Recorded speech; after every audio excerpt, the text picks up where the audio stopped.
আসসালামু আলাইকুম। আজকে একটা প্রচন্ড রকম গরম খবর দিয়ে শুরু করছি আপনাদের। এই কথাগুলো আমি আমার চ্যানেলে বহুবার বলেছি।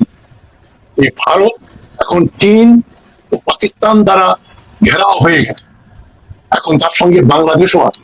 মানে চীন, পাকিস্তান ও ভারত সমন্বিত ভাবে এখন, সরি, চীন, পাকিস্তান ও বাংলাদেশ, তিনটা দেশ সমন্বিত ভাবে এখন ভারতের জন্য একটা বিরাট হুমকি হয়ে দাঁড়িয়েছে। আমরা ইতিমধ্যে দেখেছি বাংলাদেশি ও ভারতীয় পর্যবেক্ষক বৃন্দ বলছেন ভারত পরিকল্পনা করছে বাংলাদেশের উত্তরাংশ রংপুর বিভাগ তারা বাংলাদেশ থেকে কেটে ফেলবে, কেটে তারা শিলিগুড়ি করিডোর বা চিকেন নেককে আরো চওড়া করে দেবে। এটা বাংলাদেশের জন্য বিরাট একটা আশঙ্কা। বাংলাদেশ রংপুর, দিনাজপুর, বগুড়া এই অঞ্চল সমস্ত দখল করে নেবে। এগুলো ভারতীয়দের বয়ান, আমি বহুবার বলেছি। যারা এই কথা বলেন তারা ভারতীয়দের মুখপাত্র হিসেবে বলেন, এখানে বাংলাদেশ প্রেম বলে কিছু নেই। আর যারা এটা বিশ্বাস করেন ভারত বাংলাদেশ দখল করে নিতে পারে, তারা এদের দ্বারা বিভ্রান্ত হচ্ছে। আজকের আলোচনায় আমরা এটাই প্রমাণ করব যে ভারত বাংলাদেশের জন্য হুমকি হয়ে দাঁড়ায় নাই, বরং বাংলাদেশ চীন ও পাকিস্তানের সঙ্গে একত্রিত হয়ে, সমন্বিত হয়ে ভারতের জন্য একটা বিরাট হুমকি হয়ে দাঁড়িয়েছে। শেখ হাসিনার স্বৈর শাসকের উৎখাতের পরে এখন ভারতের আর বাংলাদেশে কোনো বন্ধু নেই। সেই জন্যই ভারতীয় সরকার এবং মিডিয়াতে আমরা প্রচন্ড রকম বাংলাদেশ বিদ্বেষ দেখতে পাই। আমরা আজকে, আমার সঙ্গে রয়েছেন আমাদের টিম মেম্বার মাহবুবুর রহমান। তিনি আপনাদের আমাদের সবাইকে কতগুলো ম্যাপ দেখিয়ে এবং নিউজ আইটেম দেখিয়ে, খবরের কাগজ, ভারত ও বাংলাদেশের সংবাদ মাধ্যম কোট করে দেখিয়ে আমাদের কাছে কিছু প্রশ্ন রাখবেন এবং আমরা সেই প্রশ্নের উত্তর দিয়ে আপনাদের কাছে মোটামুটি এই ব্যাপারটা পরিষ্কার করে ফেলবো যে ভারত এখন তিন দিক দিয়ে প্রায় ঘেরাও হয়ে গেছে। এটা আমার কথা নয়, আমি এগুলো বলেছি ভারতের মিডিয়া আউটলেট জি24 ঘন্টা, এই যে জি মিডিয়া আউটলেট, টেলিভিশনে ইংরেজি, হিন্দি, বাংলা ও বিভিন্ন সৌমিত্রা সেন আজ শুক্রবার 3রা জুলাই যে প্রতিবেদনটি লিখেছেন সেটা ভারতের জন্য একটা বিরাট দুঃসংবাদ বটে। খবরের হেডলাইন হচ্ছে, কেন ভারতকে ক্রমশ গিলে ফেলছে চীন, তলায় তলায় সাহায্য করছে বাংলাদেশও, হাড়হীন ষড়যন্ত্রের হদিশে বাড়ছে রক্তচাপ। মানে তাদের হাড় হিম করে দেওয়া, শীতল করে দেওয়ার যে ষড়যন্ত্রের খবর, তাতে ভারতের রক্তচাপ বৃদ্ধি পেয়ে গেছে। এই কথাগুলো বলছি আমি নয়, জি24 ঘন্টায় সৌমিত্রা সেন।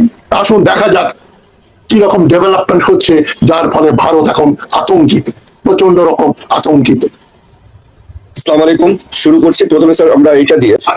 ঢাকায় চীনের রাষ্ট্রদূত যেটা বলেছেন, এখানে কোনো কিছু আর বলার বাকি রাখেননি রাষ্ট্রদূত মহোদয়। মানে বাংলাদেশে বিদেশের হস্তক্ষেপ, বিদেশ বলতে এখানে ভারতকেই চিহ্নিত করা হয়েছে। এর আগেও চীন বলেছে, চীনের পররাষ্ট্র মন্ত্রণালয় থেকে আমরা বিশেষ প্রতিবেদন দেখেছি যে চীন বাংলাদেশ সম্পর্ক নিয়ে কোনো তৃতীয় দেশ বা ভারত হস্তক্ষেপ করলে চীন সেটা সহ্য করবে না। তার মানে কি, দরকার হলে চীন ভারতের বিরুদ্ধে সামরিক ব্যবস্থা গ্রহণ করবে। চীনের সঙ্গে বাংলাদেশের সম্পর্ক উন্নয়ন হচ্ছে শুধু ডিপ্লোম্যাটিক টেবিলে নয়, ভৌগোলিক ভাবে তিস্তা প্রকল্পে চীন এগিয়ে আসছে বাংলাদেশকে সাহায্য করার জন্য। এবং এটা ভারতের আশঙ্কা যে তিস্তা পরিকল্পনায়, এই যে পানি নিয়ন্ত্রণের যে প্রজেক্ট পরিকল্পনা চীন করছে, সেখানে চীন ছদ্মবেশে সিভিলিয়ান আউটফিটে হাজার হাজার চীনা সেনা নিয়োগ করবে। ওই যে পিপলস লিবারেশন আর্মি, পিএল এর লোকজন এখানে তিস্তা প্রজেক্টে কাজ করবে। এই যে চিকেন নেক বা শিলিগুড়ি করিডোরের এত কাছে, এটা ভারতের জন্য মনে হয় একটা বিরাট দানব তার ঘাড়ে নিঃশ্বাস ফেলছে। এই কথাটা এতদিন আমরা মানে স্যার এই প্রশ্নটাই স্যার আমি আপনাকে করতে চাচ্ছিলাম যে এই যে আমরা যে ভারতীয় মিডিয়াগুলোতে যেই মানে চিল্লাচিল্লিগুলো যেগুলো দেখতেছি এদের, এটার পেছনে অ্যাকচুয়ালি কি মূল যে কারণটা সেটাই আসলে জানতে চাচ্ছিলাম, যেটা নিয়ে আপনি কথা বলতেছেন। এটা আমার প্রথম প্রশ্ন ছিল। সেটাই বলছি, এতদিন ভারত খুব উদ্বিগ্ন ছিল। ভারত এবং পরোক্ষভাবে মার্কিন যুক্তরাষ্ট্র এবং পশ্চিমা দেশগুলো China Pakistan economic corridor CPEC, এটা নিয়ে আমি একাধিক ভিডিও করেছি আমার পুরনো ইউটিউব চ্যানেলে এবং এই চ্যানেলেও, যে পাকিস্তানের বেলুচিস্তানে এই যে গোয়াদর বন্দর যেটা চীন প্রতিষ্ঠা করেছে, আরব সাগর দিয়ে, মানে ইরান এবং মধ্যপ্রাচ্যের তেল গোয়াদর বন্দরে আসবে এবং সেখান থেকে সড়ক পথে কারাকোরাম হাইওয়ে দিয়ে সেটা চীনের সিনচিয়াং এ গিয়া পৌঁছাবে।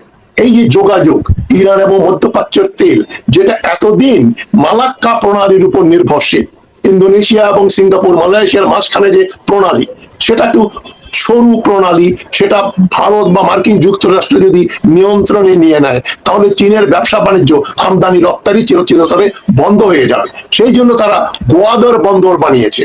তবে গোয়াদর বন্দর দিয়ে চীনের সিনজিয়াং পর্যন্ত এই যে ইরান এবং মধ্যপ্রাচ্যের তেল পরিবহন করার যে সংযোগ রাস্তা, সেটা শীতকালে নভেম্বর থেকে মার্চ পর্যন্ত সেটা বরফাচ্ছন্ন হয়ে ব্যবহারের উপযোগী থাকে না। তাই চীন পরিকল্পনা করে আসছে বঙ্গোপসাগরে, যেখানে কোনো বরফ পড়ে না, মিয়ানমার এবং বাংলাদেশ সীমান্ত দিয়ে ভেতর দিয়ে বঙ্গোপসাগরে চীনের একটা প্রত্যক্ষ সংযোগ দরকার। সেটা সম্ভব হতে পারে আরাকান এবং চট্টগ্রাম দিয়ে। এখন চীন সেদিকেই যাচ্ছে।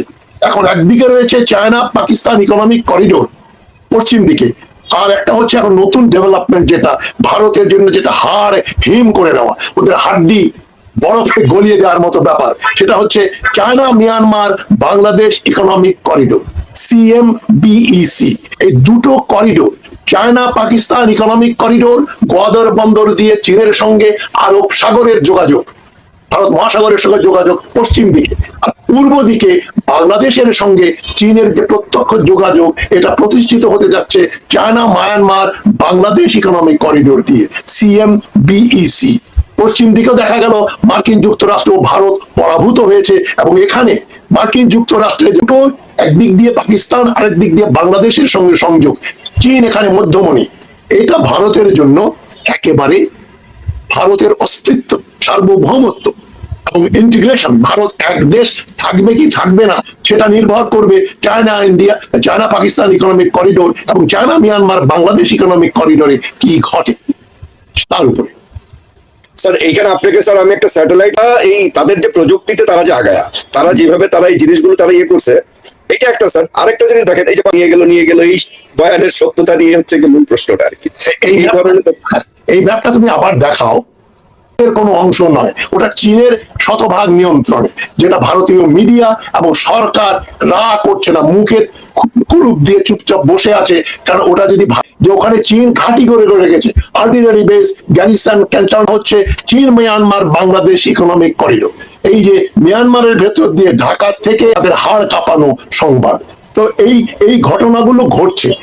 সিকিম তাদের নিয়ন্ত্রণের বাইরে, এবং আমরা দেখেছি বেশ আগেই অরুণাচল প্রদেশে ভারত এটা প্রকাশ্যে প্রতিবাদ করেছে, চীন কতগুলো চাইনিজ ভিলেজ, কতগুলো গ্রাম বানিয়েছে ওই পার্বত্য এলাকায়, তারা বাড়িঘর বানিয়ে সেটেলমেন্ট জনবসতি করে তারা সেখানে চীনের নাগরিকদের এবং যারা অরুণাচলের প্রদেশের যারা জনগণ তাদেরকে বসবাস করার জন্য একটা জায়গা তারা তৈরি করে ফেলেছে।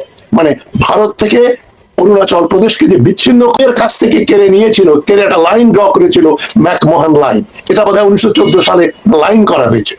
চীন তখন দুর্বল ছিল, চীন বাধা দিতে পারেনি। চীন কিন্তু পরে বলছে এলাকাগুলো আমাদের কাছ থেকে ব্রিটিশ সরকার কেড়ে নিয়েছিল, আমরা ওগুলো ফেরত চাই। এখন চীন আরো শক্তিধর হয়ে এখন সেখানে ঘাঁটি বানাচ্ছে, গ্রাম বানাচ্ছে।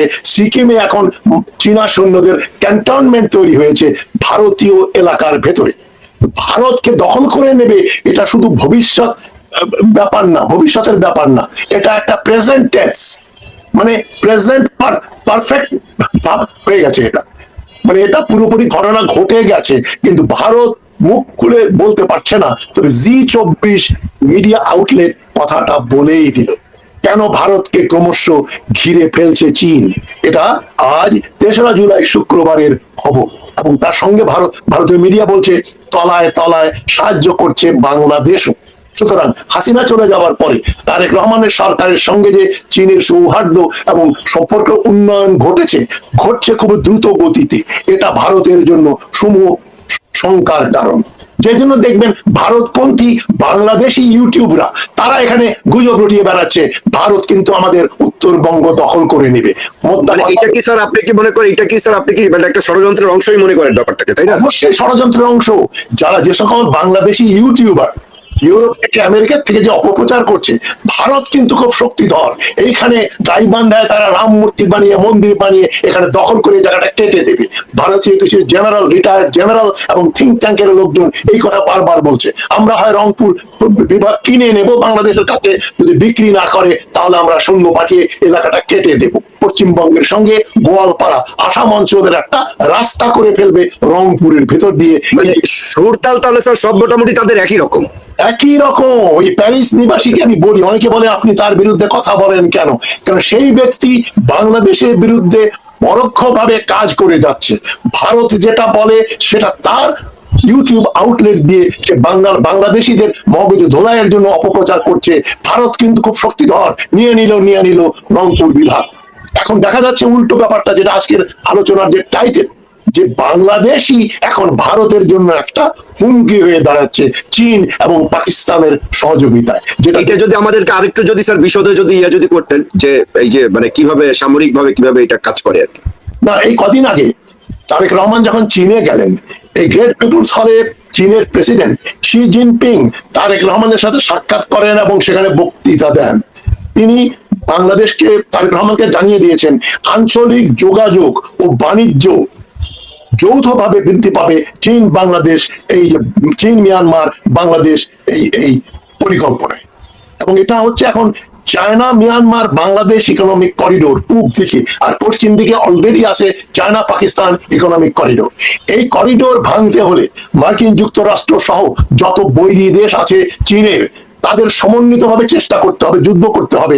আমেরিকা মনে করেছিল, বার্মা অ্যাক্ট করেছে তাদের এই কংগ্রেসে, ওই অ্যাক্ট অনুযায়ী তারা বার্মাতে, মিয়ানমারে একটা চীন বিরোধী সরকার প্রতিষ্ঠিত করবে। সে চেষ্টা তারা করেছে। 2024-2025 দেখেন মিয়ানমারের বর্ডার সিকিউরিটি ফোর্স, আমাদের যে বিজিবি, তাদেরকে এই যে আরাকান আর্মি পরাজিত করে মিয়ানমারের বর্ডার সিকিউরিটি ফোর্সের লোকজন বাংলাদেশে পালিয়ে আসে। প্রচন্ড গোলাগুলি হয়, সেন্ট মার্টিন দ্বীপের রাস্তাও বন্ধ হয়ে যায় 2024 সালে।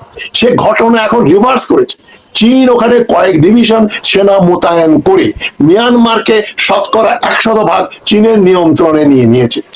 চীন মিয়ানমারকে হারাতে পারে না। মিয়ানমার থেকে তেল এবং রেয়ার আর্থ ম্যাটেরিয়াল এগুলো চীনে যায়। চীনের জন্য যে সংযোগ রয়েছে চীনের সঙ্গে মিয়ানমারের উত্তর দিক দিয়ে রাস্তা, ওই রাস্তাটা এখন চীনের সম্পূর্ণ নিয়ন্ত্রণে। এখন আর আমরা আরাকান আর্মির কথা শুনি না। আপনাদের মনে আছে ডক্টর ইউনূস যখন সরকারে, তখন তার যে পররাষ্ট্র উপদেষ্টা ছিলেন ডক্টর খলিলুর রহমান, তিনি খুব ভালোভাবে খুবই গুড মুডে ছিলেন। তিনি মনে করেছিলেন তার দেশ মার্কিন যুক্তরাষ্ট্র এখানে বিজয় লাভ করেছে, আরাকান আর্মিকে দিয়ে এখন তারা মিয়ানমার নিয়ন্ত্রণ করবে এবং চট্টগ্রাম কক্সবাজার অঞ্চলেও আরাকান আর্মির প্রভাব থাকবে। সেই জন্য খলিলুর রহমান বলেছিলেন, আপনাদের মনে নাই, একটা করিডোর দিতে হবে মিয়ানমারের সঙ্গে বাংলাদেশের, আরাকান আর্মি সঙ্গে আমরা যোগাযোগ করব। এই যে দেশদ্রোহী বক্তব্য করেছিলেন খলিলুর রহমান, এখন তার মুখ চুন হয়ে আসে, কিন্তু তিনি কিন্তু সুই হয়ে তারেক রহমানের সরকারের ভিতরে অনুপ্রবেশ করেছেন পররাষ্ট্রমন্ত্রী হিসেবে। এটা আমাদের জন্য একটা হুমকি বলে আমি মনে করি। স্যার এখানে আরেকটা প্রশ্ন স্যার আমি করতে, যেটা হলো যে আমাদের স্পিকার উনি ইরানে খামেনের জানাজায় উনি গেছে, পাশাপাশি আমাদের বিরোধী দলের নেতারা গেছে। এইটাকে আপনি বাংলাদেশের এই জিনিসটাকে আপনি কিভাবে দেখছেন, যেখানে ভারত নরেন্দ্র মোদী কিংবা তাদের পররাষ্ট্রমন্ত্রী যায় নাই, এই জিনিসটাকে আপনি কিভাবে দেখবেন? এটা খুবই গুরুত্বপূর্ণ। একদিক দিয়ে চীনের সঙ্গে বাংলাদেশের সম্পর্ক এখন তুঙ্গে, এত ভালো সম্পর্ক যে ভারতীয় মিডিয়া, ভারতীয় থিঙ্ক ট্যাঙ্ক, ইন্টেলেকচুয়ালরা তারা ভয় পাচ্ছে যে এখন বাংলাদেশ তলে তলে চীনকে সাহায্য করছে। এবং এই যে China Myanmar Bangladesh economic corridor, এটা যে শুধু বাণিজ্যের জন্য হবে তাই না, সংযোগ হবে তাই না, যেহেতু সকল যুদ্ধই বাণিজ্য যুদ্ধ, এটা আমি বহুদিন থেকে বলে আসছি, আমার থিওরি এটা, সকল যুদ্ধই বাণিজ্য যুদ্ধ। চীন বাংলাদেশের সঙ্গে বাণিজ্য বৃদ্ধি করবে এবং বাণিজ্যের জন্য কাঁচা মাল এবং স্ট্র্যাটেজিক রাস্তাঘাট, বাণিজ্যের রাস্তা, যে রাস্তা দিয়ে ট্যাঙ্ক যায়, সৈন্য চলে, সে রাস্তা দিয়ে ট্রাক চলে, জাহাজ চলে, মানে বাণিজ্য এবং সেনাবাহিনী দুটোই অঙ্গাঙ্গি ভাবে জড়িত। এখন চীন বাংলাদেশের সঙ্গে যে সংযোগ তারা করছে মিয়ানমারের মাধ্যমে, যে রাস্তা তারা বানাচ্ছে, ফলে এটা তো এখন একটা ভারতের জন্য বিরাট রকম থ্রেট। এটা আর বলার অপেক্ষা রাখে না। এখন চীন ভারত প্রতিদ্বন্দ্বিতায় এখন বাংলাদেশ নতুন ঘুঁটি হয়ে উঠছে। দাবাখানার যে ঘুঁটি পন, সেটাই বলছে C24 ঘন্টা সৌমিত্র সেন, যে বাংলাদেশ নতুন ঘুঁটি। পাকিস্তান একদিকে, এখন বাংলাদেশ একদিকে, মাঝখানে চীন, তার বিপদে হচ্ছে সবটাই ভারতের বিরুদ্ধে একটা ব্যবস্থা।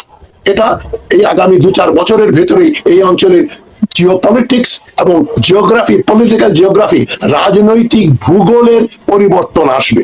চিকেন নেক সহ অরুণাচল প্রদেশ এবং সিকিম ভারতের হাত ছাড়া হয়ে যাবে। যারা মনে করেন ভারত রংপুর বিভাগ দখল করে নেবে, তাদের মুখে এখন চুন পড়বে। তারা দেখবে উল্টো ব্যাপার ঘটছে। এখন সিকিম এবং পশ্চিমবঙ্গের কিছু অংশ এবং চিকেন নেক দখল করতে ভারতকে হয়তো, চীনকে হয়তো আর যুদ্ধ করতে হবে না। যেটা তাইওয়ান সম্বন্ধে শোনা যাচ্ছে, বিনা যুদ্ধে চীন তাইওয়ানের নিয়ন্ত্রণ দখল করবে। এটা হবে, যুদ্ধ লাগবে না। মার্কিন যুক্তরাষ্ট্রের এত শক্তি নাই যে চীনের বিরুদ্ধে গিয়ে তাইওয়ানে যুদ্ধ করবে। সুতরাং তাইওয়ানের মতো চিকেন নেক চীনের হাতে চলে যাবে যুদ্ধ ছাড়াই। তারা সৈন্য সমাবেশ করছে, চীন ঘাঁটি বানাচ্ছে, বাংলাদেশের সঙ্গে রাস্তা বানাচ্ছে। তারপরে তিস্তা প্রজেক্টে ওখানে হাজার হাজার চাইনিজ সেনা, পিপলস লিবারেশন আর্মির লোকজন কাজ করবে। এটা মোতায়েন থাকবে আগামী 10-15 বছরের জন্য। ততদিনে কাম সারা, ততদিনে চিকেন নেক কেটে ওই অঞ্চলটা মার্কিন চীনের প্রত্যক্ষ কন্ট্রোলে চলে যাবে এবং বাংলাদেশ একটা গুরুত্বপূর্ণ ভূমিকা পালন করবে, এতে কোনো সন্দেহ নেই। আচ্ছা, এখানে স্যার আরেকটা প্রশ্ন স্যার, সেটা হচ্ছে গিয়ে মানে ভারত কি ক্রমশ, মানে সেই 1962 থেকে এই পর্যন্ত ভারতকে ক্রমশ কি একটু একটু করে কি ছোট হয়ে আসতেছে চীনের কাছে? ভারত থেকে এরকম মনে হচ্ছে না? ভারতের কি ছোট হয়ে আসছে? মানে ভারতের যে মানচিত্র, ক্রমশ যে ভারতের যে জায়গাগুলো যে চীন যে আস্তে আস্তে যে দখল যে করে নিচ্ছে বিভিন্ন জায়গায়, এইটা কি মানে 1962 সালের পর থেকে এইটার একটা যদি যদি আপনি যদি আমাদেরকে। এই যে খুবই ভালো প্রশ্ন। 1962 সালের যুদ্ধের পরে লাদাখ অঞ্চল, জম্মু কাশ্মীরের উত্তরের অঞ্চলটা কিন্তু চীনের হাতে। এবং শুধু চীনের হাতে না, চীন ভারত থেকে এই অধিকৃত কাশ্মীর লাদাখ এলাকা থেকে জমি নিয়ে সেটা পাকিস্তানকে দিয়ে দিয়েছে এবং পাকিস্তানও তাদের এলাকায় কিছু স্ট্র্যাটেজিক এলাকা চীনকে দিয়ে দিয়েছে। চীন পাকিস্তানের সঙ্গে 1962 সাল থেকে আইয়ুব খানের সময় থেকেই যে ঘনিষ্ঠতা বৃদ্ধি পেয়েছে, সেটা এখন তুঙ্গে উঠেছে। এই যে চায়না পাকিস্তান ইকোনমিক করিডোরের ফলে এখন গোয়াদর বন্দর দিয়ে চীনের সঙ্গে যে পাকিস্তানের সংযোগ, মধ্যপ্রাচ্যের সঙ্গে পাকিস্তানের মাধ্যমে, এবং পাকিস্তান আরো উন্নত হয়েছে পররাষ্ট্র বিষয়ে। যে ইরান যুদ্ধের ব্যাপারে পাকিস্তানের দুতিয়ালি, পাকিস্তান যে রোলটা প্লে করলো, সেজন্য এখন ইসলামাবাদ চলে আসছে। বেইজিং এর পাশে ইসলামাবাদ, তেহরান, ওয়াশিংটন এবং ইসলামাবাদ একসঙ্গে নামগুলো উচ্চারিত হচ্ছে। পাকিস্তান এখন স্ট্র্যাটেজিক্যালি, মিলিটারিলি ভারতের চাইতে অধিক শক্তিধর না হলেও শিয়ানে শিয়ান। তবে 2026 সালের যুদ্ধে আমরা দেখেছি, 2025-এর যুদ্ধে পাকিস্তানের সঙ্গে 4 দিনের যুদ্ধে ভারতীয় সেনাবাহিনী বিমান বাহিনী পর্যুদস্ত হয়েছে ভীষণভাবে। তাদের 5টা থেকে 7টা বিমান হারিয়েছে।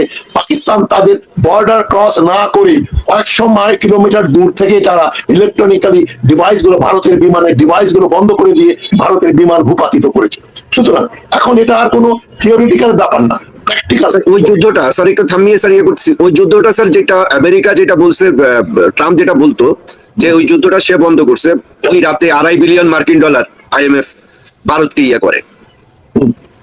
হ্যাঁ, এটা ডোনাল্ড ট্রাম্প বলাতে নরেন্দ্র মোদী সরকার একটু নারাজ, কিন্তু ট্রাম্প তো বলেই দিলেন ভারত কাকুতি মিনতি করে পাকিস্তানের সঙ্গে একটা সিজ ফায়ার করেছে। সুতরাং এখন বাংলাদেশ যদি যোগ দেয় এবং চীন যদি এখন মিয়ানমারকেও নিয়ে আসে, শুধু পাকিস্তান না, পাকিস্তান, মিয়ানমার এবং বাংলাদেশ চীনের সঙ্গে মিলে ভারতের উপর প্রেসার দিলে এটা 1 সপ্তাহ লাগবে না যে পুরো অরুণাচল প্রদেশ, চিকেন নেক, জম্মু কাশ্মীর সবগুলো এখন ভারতের হাতছাড়া হয়ে যাবে। যেটা অ্যানালিস্টরা বলছেন যে এখন কাশ্মীর আর দ্বিপাক্ষিক সমস্যা নয়, ভারত পাকিস্তানের সমস্যা নয়, চীনের প্রেসারের ফলে ভারত বাধ্য হবে আন্তর্জাতিকীকরণ। কাশ্মীর সমস্যা এখন আন্তর্জাতিক ভাবে, জাতিসংঘের মাধ্যমে বা অন্যভাবে এর মীমাংসা হবে। ভারত যে বেআইনি ভাবে কাশ্মীর দখল করে রেখেছে এবং বেআইনি ভাবে দখল করে রেখেছে, তার প্রমাণ হচ্ছে ভারতের সেনাবাহিনী এবং BSF দিয়ে ওখানে 5 লক্ষের উপরে সেনা মোতায়েন করে রাখা হয়েছে। একটা এলাকায় 7 লক্ষ, প্রায় 5 থেকে 7 লক্ষ। ভারতের ইন্টিগ্রাল এরিয়া যদি হয়, আপনাদের মনে আছে 1971 সালের যুদ্ধে পূর্ব পাকিস্তানে পাকিস্তানের মাত্র 3 ডিভিশন সৈন্য ছিল, 45 থেকে 50 হাজার ফাইটিং ট্রুপস। আর সেখানে কাশ্মীর যদি ভারতের অবিচ্ছেদ্য অংশ হয়ে থাকে, যদি কাশ্মীরের 80% লোক যদি ভারত বিরোধী না হতো, তাহলে সেখানে 5 থেকে 7 লক্ষ সৈন্য সমাবেশ করার কোনো যুক্তিসঙ্গত কারণ আমরা দেখি না। যেহেতু ভারতকে কাশ্মীরেই 5 লক্ষ সৈন্য রাখতে হচ্ছে, তাই আমি মনে করি ভারত আরো 8-10 ডিভিশন বা আরো বেশি 20 ডিভিশন সৈন্য নিয়ে বাংলাদেশ আক্রমণ করবে, এটা একটা প্রচন্ড রকম অবাস্তব কল্পনা মাত্র।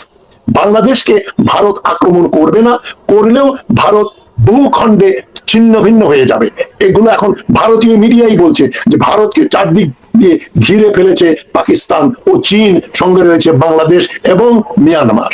মিয়ানমারের আর্মি কিন্তু বিরাট একটা আর্মি। মিয়ানমার একটা বড় ধরনের সামরিক শক্তি, বাংলাদেশের চাইতেও অনেক শক্তিধর এবং অনেক বড় দেশ, এটা মনে রাখতে হবে।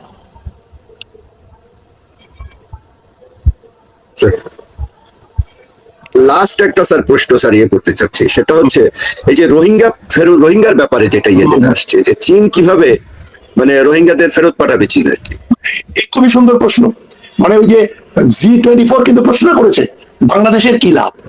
চীনের সঙ্গে বাংলাদেশ, এই যে China Myanmar Bangladesh economic corridor যেটা হচ্ছে CMBEC, সেখানে বাংলাদেশ ঢুকলো, বাংলাদেশের কি লাভ?